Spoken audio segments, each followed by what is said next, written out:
Assalamualaikum warahmatullahi wabarakatuh. Eh, Pada hari ini kita akan menyampaikan tentang tugas ABD yang bertemakan visual network analistik. Ini di sini kita akan mencoba sedikit menjelaskan beberapa poin. Yang pertama itu apakah yang disebut dengan data yang tidak terstruktur. Data tidak terstruktur adalah data yang memiliki skema atau model data yang telah ditentukan sebelumnya. Ini kebalikan dari data terstruktur yang biasanya digunakan dalam sistem basis data relasional, tradisional atau dalam kurung RDBMS dan di format dalam baris dan kolom. Data tidak terstruktur dapat dikelola dengan teknologi yang lebih modern seperti database, NoSQL, data lake dan data gudang.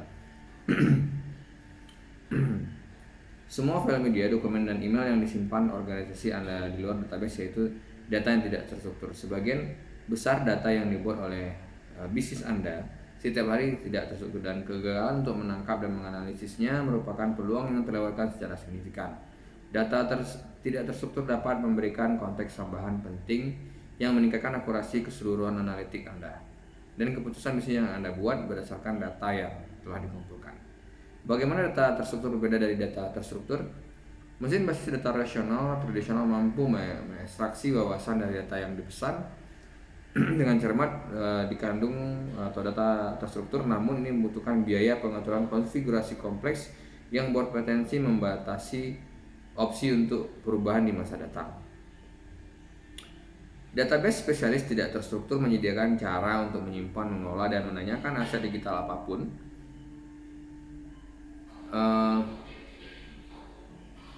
Banyak database tidak terstruktur juga menawarkan kemampuan untuk menanyakan informasi di berbagai tingkatan data, termasuk data lake, arsip online, cluster, dan penyimpanan lokal.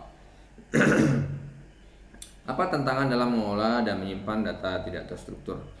Data tidak terstruktur tidak dapat dipaksa untuk menyesuaikan dengan format kolom dan baris dari database relasional tradisional. Beberapa database relasional menyediakan dukungan tipe BLOB atau Binary Large Object yang memungkinkan penyimpanan data tidak terstruktur tapi menawarkan sedikit fungsionalitas tambahan. Anda dapat menyimpan dan mengambil gumpalan, tetapi Anda tidak dapat menanyakan dengan baik. Anda juga harus menentukan struktur data sebelum dapat ditulis ke database. Karena volume fisik data terlihat, database and NoSQL dapat diskalakan tanpa batas. Dengan membangun di atas data lake atau sejenisnya, kapasitas dapat ditambahkan dengan menggunakan perangkat keras komoditas yang murah. Ini akan menjadi penting ketika berhadapan dengan data real time seperti pembaruan media sosial atau umpan balik. Sensor IoT. Bagaimana menganalisis data tidak terstruktur? Paradoksnya, data tidak terstruktur perlu memiliki beberapa tingkat struktur dasar yang diterapkan sebelum dapat dianalisis dengan benar. Dalam beberapa database tidak terstruktur, data harus dianalisis dengan ekstraksi. Bayangkan Anda ingin menjalankan pengenalan wajah pada foto. Pertama, Anda akan memetakan titik referensi utama yang membuat serangkaian pengukuran jarak antara mata, lebar, dan mulut. Pada kenyataannya, Anda telah menerapkan struktur ke file memungkinkan untuk perbandingan analisis, membantu mempercepat proses ini dengan menerapkan semi struktur ke aset dan saat disimpan. Semua metadata asli disimpan dalam dokumen JSON, NoSQL, sementara semi struktur tambahan mempercepat pengambilan analisis. Pengertian analisis jaringan sosial atau SNA. Pengertian analisis jaringan sosial ini adalah proses memiliki struktur sosial melalui penggunaan jaringan dan teori grafik. Ini dicirikan struktur jaringan dalam hal node, aktor, individu, orang-orang dalam jaringan, dan ikatan tepi atau link, hubungan atau interaksi menghubungkan mereka. Contoh struktur sosial yang bisa divisualisasikan melalui analisis jaring sosial antara lain jaring media sosial, penyebaran meme, sirkulasi informasi, jaringan pertemanan dan kenalan, jaringan bisnis, jaringan pengetahuan, hubungan kerja yang sulit, jaringan sosial, grafik kolaborasi, kerabatan, peluang rezeki, dan hubungan seksual. Jaringan ini sering divisualisasikan melalui sosiogram, di mana node dipresentasikan sebagai titik dan ikatan dipresentasikan sebagai garis. Visualisasi ini menyediakan sarana untuk menilai jaringan secara kualitatif dengan memvariasikan representatif visual dan simpul dan tepinya untuk mencerminkan atribut yang diinginkan. Keuntungan SNA ada dua. Pertama, ia dapat memproses sejumlah besar data relasional dan menggambarkan struktur jaringan relasional secara keseluruhan. Tem dan pemilihan parameter yang untuk mengkonfirmasi node berpengaruh dalam jaringan seperti sentralitas in degree degree konteks NA dapat dipilih parameter mana menentukan pusat sesuai dengan karakteristik jaringan melalui analisis mode, klaster, relasi, dan struktur. Komunikasi dan posisi individu dapat digambarkan dengan jelas. Sejarahnya, analisis jaringan sosial memiliki akar teoritis dalam karya sosiolog awal seperti George Simmel Durkheim yang menulis tentang pentingnya mempelajari pola hubungan yang menghubungkan aktor sosial. Ilmuwan sosial telah menggunakan konsep jaringan sosial sejak abad ke-20 untuk mengkonotasikan rangkaian hubungan kompleks antara anggota sistem sosial di semua skala dan dari antar pribadi hingga internasional. Pemodelan visualisasi jaringan.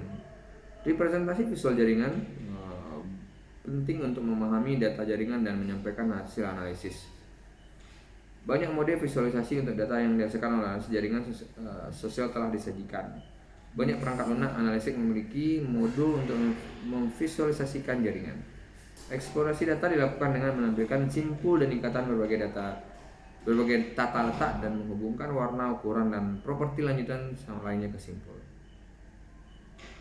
Properti jaringan pada SNA memiliki beberapa properti jaringan untuk memetakan hubungan yang sangat membantu untuk meningkatkan penciptaan manajemen knowledge di organisasi.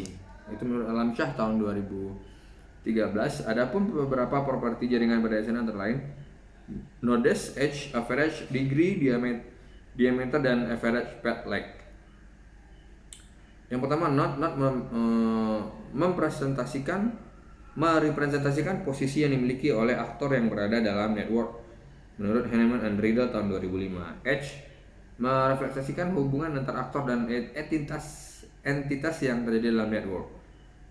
Average degree dapat ditentukan dengan jumlah hubungan pada suatu node dibagi jumlah hubungan yang terjadi pada suatu jaringan sosial.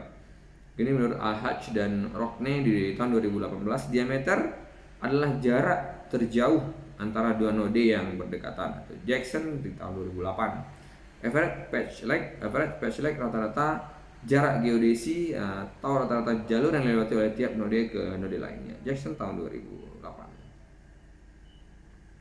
Centrality pada SNA, pengukuran centrality digunakan untuk menentukan aktor yang berperan paling penting dalam suatu jaringan sosial. Ini menunjukkan derajat pusat seseorang.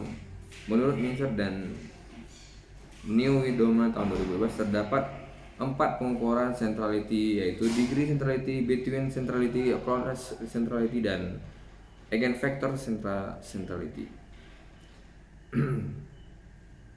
Potensi jaringan atau SNP adalah koefisien numerik diturunkan melalui algoritma untuk mewakili ukuran jaringan sosial individu dan kemampuan mereka untuk mempengaruhi jaringan tersebut. Koefisien SNP pertama kali digunakan oleh Bob Bernstein pada tahun 2002. Istilah yang terkait adalah alpha user dan yang didefinisikan sebagai seorang yang dengan SNP tinggi.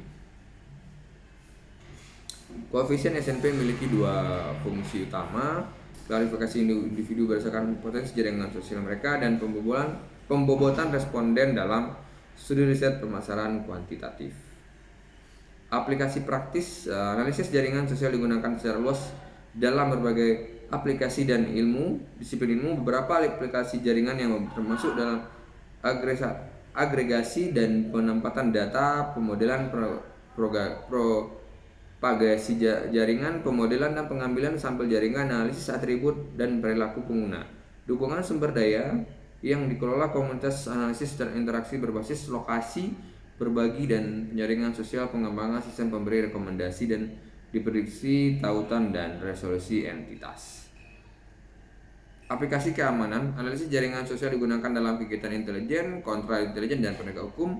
Teknik ini memungkinkan para analisis yang memetakan organisasi rahasia seperti jaringan spionase, keluarga kejahatan terorganisir, atau geng jalanan.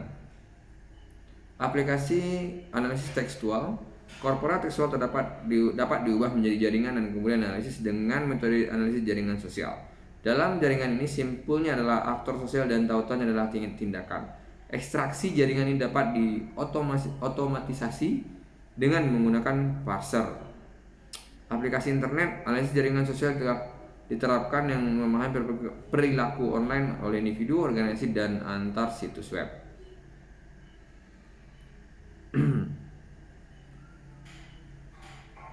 Mungkin itu saja dulu yang bisa disampaikan pada pertemuan kali ini.